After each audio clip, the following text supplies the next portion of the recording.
A España debe Occidente, en primer lugar, uno de los caminos espirituales que más huellas materiales ha dejado en la historia, la Ruta Jacobea. Hay quien afirma que los restos que reposan en la Catedral de Santiago son en realidad los del hereje Prisciliano, también decapitado y traído por sus discípulos desde Tréveris. En realidad, a efectos históricos, no tiene mucha importancia. Durante siglos, millones de personas peregrinaron a la tumba del apóstol Santiago, situada en los confines de Europa, y a su paso dejaron en todo el continente innumerables caminos. Carlomagno, que murió en el año 814, no pudo conocer la trascendencia del hallazgo del obispo Teodomiro, pero sus sucesores le adjudicaron el anuncio del prodigioso descubrimiento. En su sepulcro de la Catedral de Aquisgrán puede verse, grabada en oro, la aparición de Santiago al emperador para invitarle a visitar su tumba siguiendo un camino de estrellas. Y la de Carlomagno solo es una mota de polvo en el tropel de aventureros y devotos que sí han recorrido la Ruta Jacobea, desde reyes y príncipes, a burgueses y clérigos o a gentes sencillas y humildes dispuestas a maravillarse de lo maravilloso. Las puertas de la basílica, se dice en el Calixtino, no se cierran ni de día ni de noche. Las tinieblas huyen del augusto recinto, que resplandece como el mediodía con la luz de las lámparas y cirios. No hay lenguas ni dialectos cuyas voces no resuenen allí. Con razón, Goethe pudo afirmar que Europa había nacido de la peregrinación. Y es que en los siglos XI y XIV el meridiano cultural del viejo continente cruzaba por Compostela. Iglesias, hospitales y puentes se alzaron al paso de los peregrinos. A la sombra del camino francés florecieron las industrias artesanas y el comercio. Discurrieron las recias figuras épicas de Roldán o de Miocid.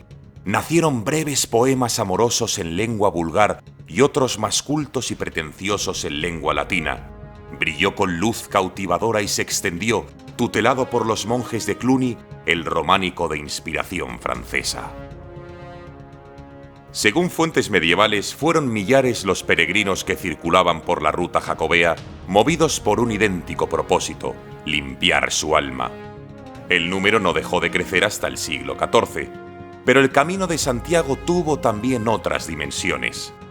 Calzada de la fe, la vida que surgió a su alrededor forjó la Europa urbana y favoreció el nacimiento de una burguesía, enfrentada muy pronto a los nobles y eclesiásticos. Es una de las grandes paradojas de la historia, ya que el mundo de las emociones, de las creencias y de las supersticiones terminó alumbrando una economía basada en el dinero. Chaucer, el autor de los cuentos de Canterbury, nos ha dejado una imagen imborrable de este proceso, al describir cómo los mercaderes de Bristol y Londres amasaban fortunas con la importación de vinos y la exportación de paños, al tiempo que utilizaban sus barcos para el transporte de peregrinos al Finisterre galaico. Con el comercio como motor, el latín como vehículo cultural y el cristianismo como pegamento emocional, la Ruta Jacobea hizo realidad un espacio común europeo. Si del otro lado de los Pirineos llegaron las creaciones artísticas de más pura inspiración francesa, las tierras de España supieron corresponder con la exportación de algunas de sus creaciones más personales. Muchos de los cantares de gesta, ciclo de Carlomagno y de Roldán, reproducen el ambiente exaltado de las peregrinaciones y las cruzadas peninsulares del siglo XII. Los motivos andalusíes se extendieron por las iglesias de Aquitania, Auvernia o Borgoña, y las ilustraciones mozárabes de los beatos, esos maravillosos códices miniados que durante 4 siglos copiaron los comentarios al Apocalipsis de San Juan, tomaron el camino de estrellas en sentido contrario, sirviendo de inspiración plástica para los escultores de los tímpanos, frisos y capiteles románicos de los monasterios del suroeste de Francia. Al mismo tiempo, Santiago de Compostela exportó el modelo más elaborado de iglesia de peregrinación, edificio muy amplio, apto para grandes muchedumbres, con naves longitudinales alargadas, deambulatorio y tribunas. Su antecedente directo había brotado en Francia, catedrales de Orleans y Chartres. pero mejorado por Galicia volverían otra vez a suelo galo, donde dejó su firma en el mejor románico. Las primeras noticias del Camino de Santiago hablan de una vía por los abruptos pasos de montaña de Guipúzcoa, Vizcaya, Cantabria y Asturias, que evitaba los peligros de las aceifas islámicas de la Llanada Alavesa y el norte de Burgos. En este tiempo, siglo X, un geógrafo árabe describía de la siguiente manera a las gentes de Europa: carecen de sentido del humor, su carácter es grosero, sus modales bruscos, su entendimiento escaso y sus lenguas toscas.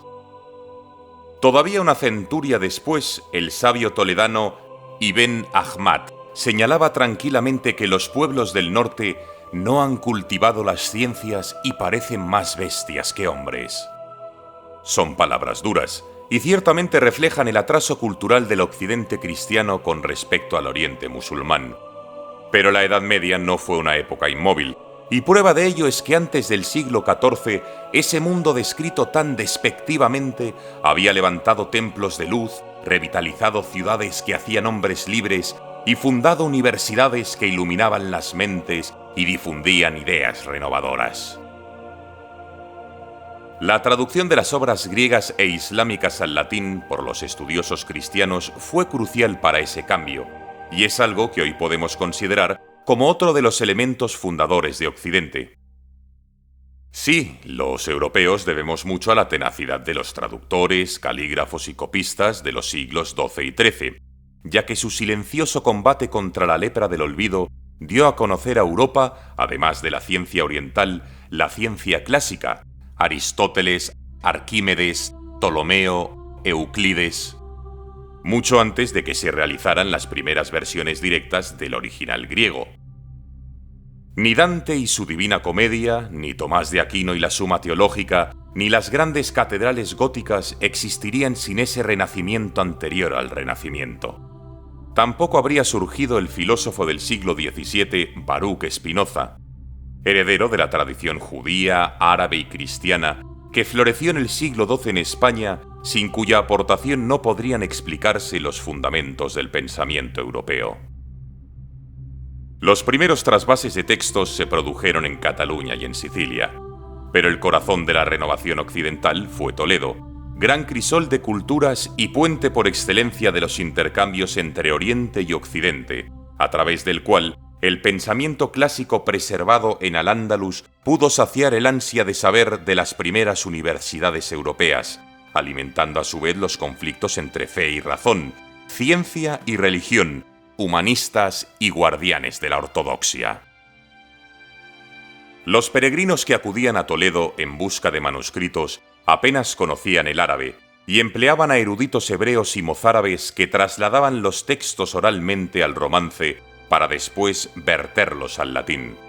Juan Hispalense, el converso que contó con la protección del arzobispo Raimundo, el intelectual más importante de la primera mitad del siglo XII, nos ha dejado una imagen nítida de este diálogo a tres lenguas al explicar cómo se realizó la versión latina del gran filósofo Avicena.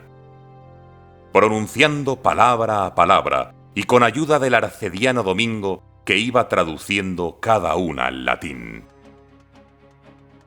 Así, trasvasando una lengua a otra para que perduraran las palabras escritas siglos atrás, hay que imaginarse a Domingo de Gundisalvo, Roberto de Chester o Miguel Escoto.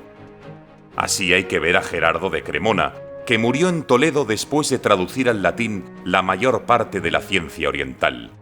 Y también a los eruditos que trabajaron al servicio del rey Alfonso X, quien encarnaría en castellano y en latín el sueño del califa cordobés Al-Hakam II. Apréndelo todo, después verás que nada es superfluo.